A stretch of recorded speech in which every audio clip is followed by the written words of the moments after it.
2 जुलाई सन 2000 की दहकती रात थी। बलाई मंजिल का कमरा था। सख्त गर्मी के मौसम में वो दुल्हन बनी बैठी थी।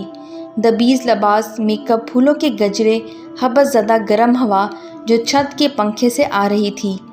पसीने में शराबूर दुल्हन सैया जी की आमद से खौफज़दा सहमी हुई मौसमी हालात से लाताल्लुक़ सी बैठी थी। दुल्हन जिस घर से आई थी वहाँ पैसे की रेल फेल थी। जिस घर में विंडो एसी लगा हुआ था, जिसकी कूलिंग से बचने के लिए वो रात को कंबल ओढ़ा करती, मगर ससुराल में गर्मी में तपता हुआ बलाई मंजिल का कमरा और 10 साल बड़े शौहर का इंतज़ार। कमरे की 2 खिड़कियाँ जिनके चारों पट बाहर की जानिब खुले हुए थे और घर पर सजे बरकी कमकमों की जलती बुझती रोशनी कमरों में अजीब समा सा पैदा कर रही थी। कमकमों की रंग बिरंगी रोशनी पंखे के परों पर पड़ती, चंद साथ करार बसारत पैदा करती और गायब हो जाती। चंद चाइने बाद रोशनी का यही अमल शुरू हो जाता। दुल्हन दुनिया से परे सपनों के देश में ख्वाब का महल सजाए बैठी थी कि यकदम अम्मा के अल्फाज कानों में गूंजने लगे, बेटी इस घर को अपना घर समझना, कोई शिकायत ना हो तुम्हारे मियाँ को तुमसे। दुल्हन अज़म किए बैठी थी कि कुछ भी हो जाए, मैं अपने शौहर, सास, ससुर और ससुराल वालों को कभी कोई शिकायत नहीं होने दूंगी। अपनी खिदमत और मोहब्बत से सबका दिल जीतेगी। दुल्हन इन्हीं सोचों में गुम थी कि दरवाज़ा खुला और 32 साला दूल्हा दाखिल हुआ। बाद सलाम दूल्हा ने चंद रस्मी जुमले बोले, मुंह दिखाई में अंगूठी पहनाई और पहला हुक्म सादर फरमाया, सुनो मैंने तुम्हें देख लिया है, माशाल्लाह बहुत खूबसूरत लग रही हो। अब मुंह धोकर कपड़े बदलो और फजर की नमाज अदा करो। इस पहले हुक्म के बाद दूल्हे ने नमाज अदा की और इसके बाद दुल्हन ने मियाँ की तकलीद की। यूँ नई ज़िंदगी का पहला दिन गुजर गया। वलीमे वाले दिन मियाँ जी ने फ़ोन पर इशफाक अहमद साहब से बात करवाई और हुक्म दिया कि इशफाक साहब से कहो कि कोई ऐसी बात कहें जो सिर्फ मेरे लिए हो।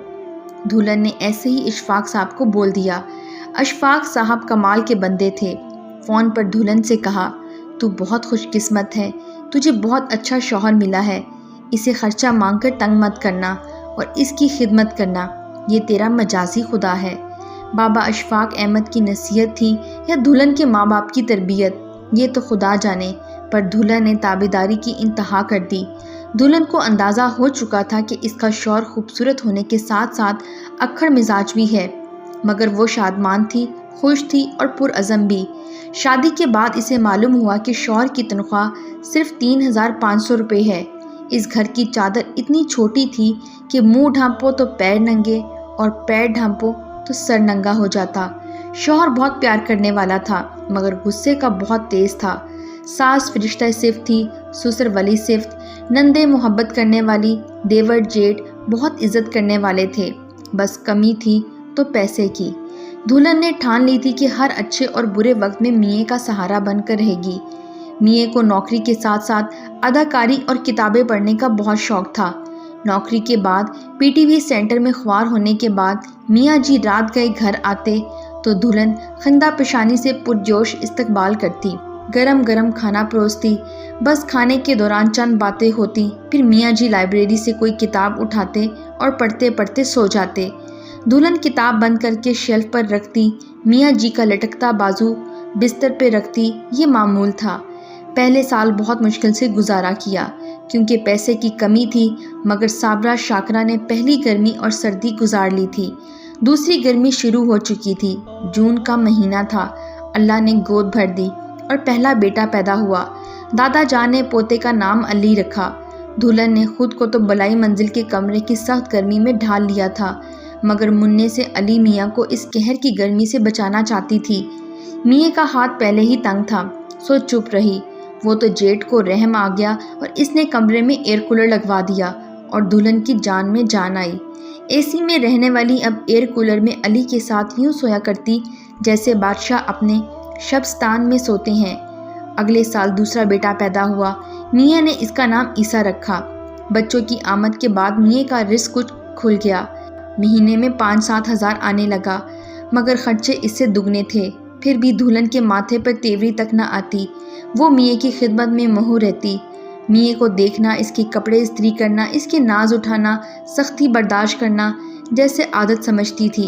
लगता था किसी दासी को कोई देवता मिल गया। اور داسی ہمہ وقت دیوتا کی پوجا میں مگن ہو۔ محلے والے اور رشتہ داروں کو اس گھر سے کبھی چوں کی بھی آواز نہیں آئی۔ پہلے 7 سال داسی نے ایک بھی فرمائش نہ کی۔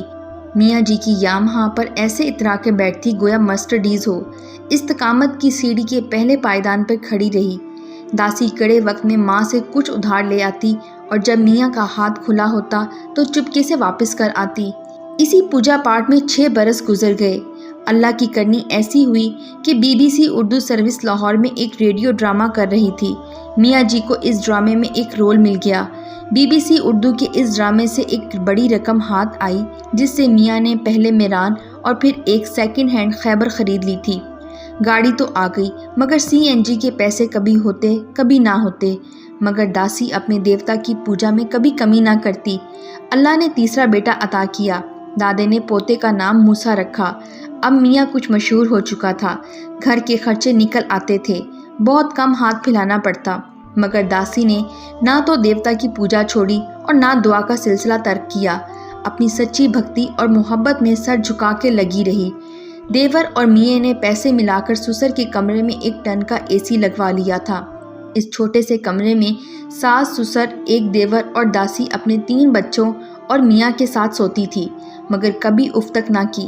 داسی کو اپنی بھکتی اور اللہ کی رحمتوں پر پورا بھروسہ تھا۔ میاں کی آمدنی معقول ہو چکی تھی۔ 3 سال ساس سسر کے کمرے میں گرمیاں گزارنے کے بعد دیوتا نے داسی کو اس کے کمرے میں 1.5 ٹن کا AC لگوا دیا۔ تب جا کر داسی کو کچھ سکون ملا۔